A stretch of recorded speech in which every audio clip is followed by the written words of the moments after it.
dating challenges in your 20s, and how to successfully navigate them. Coming up now on Solving Jewish Singleness with the therapist that gets it, Liz Wallenstein.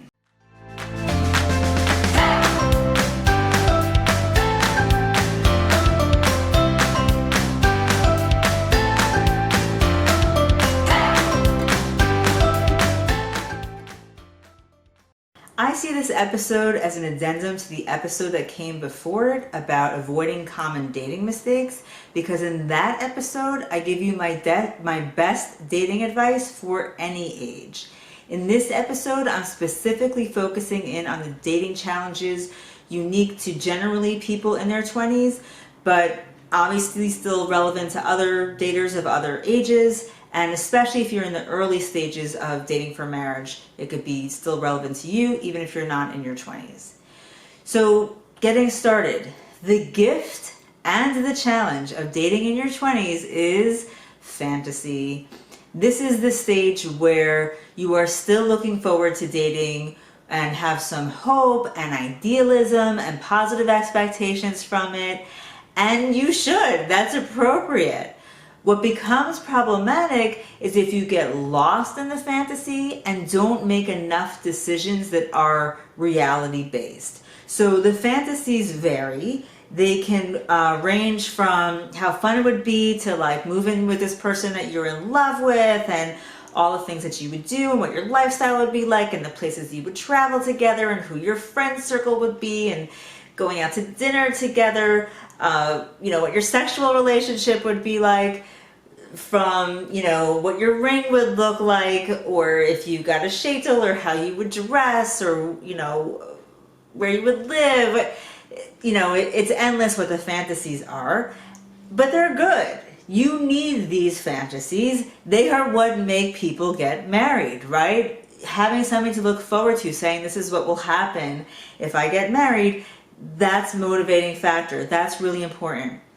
But you also need to factor in some of the more harder realities of marriage that may not be as fun to think about. So number one is you want to make a distinction between what would be a good spouse for you over the things that you'd like in a boyfriend or a girlfriend. And I talked a lot about this more in the episode before this one. But basically, leading your decision-making process should be focusing in on how this person treats you, how well you partner together going through the tasks of a regular day, because that's what most of your marriage is going to come down to, and your ability to make decisions together. So those have to be first and foremost before all the, fun stuff. Another thing is that you want to be really careful that you're not falling in love with somebody for their charm or based on attraction or just personality alone. Those are obviously some things that attracted you or you enjoy or keep you around. But if your decision is based on one of those things alone, it's much more risky. That kind of love doesn't last. You want to focus in on somebody's character, who they are as a person, what they value, how they treat you, because that's the kind of love that's going to deepen over time. So again, you could see episode 15, which is the episode before this one about avoiding common dating mistakes. It will give much more information about this. But that idea of fantasy is good, have that, but make sure you prioritize these things first. Now, one question that commonly comes up from people in this age group or other age groups as well is how long do you have to know somebody before you can make the decision that they're a good marriage material for you? And the truth is, I have not found a direct correlation between time together and knowing that the relationship will be a success. I've seen, if anything, that time isn't necessarily a great indicator. You have couples who are together for a very short time before they get married, and they end up having a great marriage together. And you end up with people who knew each other very well or were together for a long time, especially in, let's say in the secular world, maybe even live together. And then the marriage doesn't work. So it's not about quantity of time, but there's definitely something to the quality of time. So I would say that it's more important than the amount of time that you are together is what is happening in the time that you are together. So this also kind of goes with the idea that I was saying before. If it's just based on fun and enjoying each other's company and just like the fun of dating or having a boyfriend and a girlfriend, you could miss out on some real valuable opportunities that help you to see what kind of spouse would this person be like for you. So have the fun and everything, but in addition to that, you want to make sure you have a variety of experiences with this person. That's the most important thing that should be happening in your time if you want to see if this could be a good partner for you for the rest of your life. So you want to be with that person in different settings, around different people in your life, in different situations, and you basically want to just keep an eye out for how do they respond to things, how do they treat you in the different settings, how does their personality vary in those different places. Now, very important is that even though you're getting to know them better by seeing how they are and their reactions in these different settings, you're not looking for perfection. You're not looking for them to have the ideal response in all of those things, because they won't. Nobody does. That's just not human. So you can make a mistake that way too if you're holding them up to too high expectation or expecting perfection.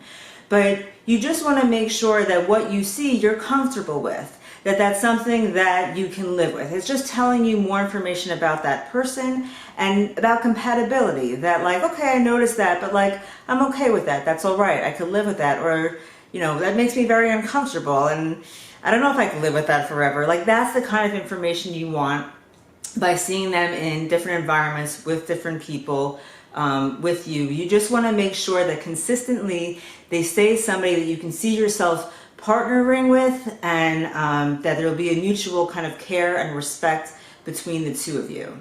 My other piece of advice for people in this age group, and again I think is really important, is not to take rejection personally. Hopefully you'll find your person quickly, but not everybody does. And if you don't, then you may experience rejection. It's a very common part of dating. But you should just keep in mind that this is the part of the nature of dating, that one person is going to be more interested in the other. If it weren't that way, then everybody would just marry the person that they went on their first date with. Or never go out again because every date would just feel bad. So just know that one person being more interested in the other is just how it goes and not something to take personally. If somebody doesn't choose you, if they don't want to date you further, you should not take that as a reflection of how desirable, likable, or attractive you are. It's just about that person already having a sense that the two of you are not a match. So again, it's not about their evaluation of you and you not measuring up, you not being enough for them, them not liking you enough. It's just coming from a sense of a lack of compatibility, that the match isn't right. And it's okay to feel hurt by that. Rejection stings no matter what. Sometimes even when you don't want the person, rejection stings. It still feels good to feel like they want you. But if you take it personally too much, then that is what will wear away at your self-esteem over time and create emotional baggage for you moving forward. And then that's going to make it harder to find a good match if you're carrying around that baggage because you're personalizing the rejection. And that's why I make a big kind of deal out of this. In general, again, I hope it happens quickly and easily for you, but as time goes on, and if it's not, dating can do a number on your self-esteem. So anyone who's dating should make it a priority that you have to know your value before you go into it and before you go out with people. You have to decide what your value is, and don't let anybody take that away from you. Even if you're rejected for reasons you don't agree with, that you think this person is wrong, that they said that this is why they don't want to date you further, and you don't agree with it, let that be the other person's issue and not yours. Don't get all agitated and upset and determined to prove them wrong about it. Some people just don't have the emotional maturity yet to make this decision. And if that's true for them, no one is going to be good enough for them. So you just need to say, okay, timing isn't right. It's not meant to be, and keep moving on. Don't lose sleep over somebody because you can't see it from their perspective. It might just be that they're not emotionally there, but then it was never going to work anyway if they're not. Timing is part of compatibility.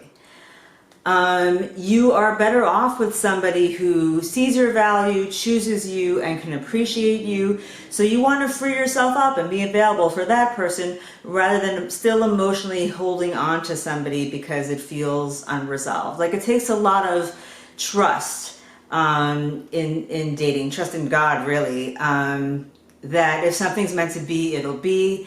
You can always comfort yourself with the thought that if something's meant to be, it'll come back when the time is right. But don't, again, take it too personally or pursue it too hard, because that's where the emotional baggage can come from.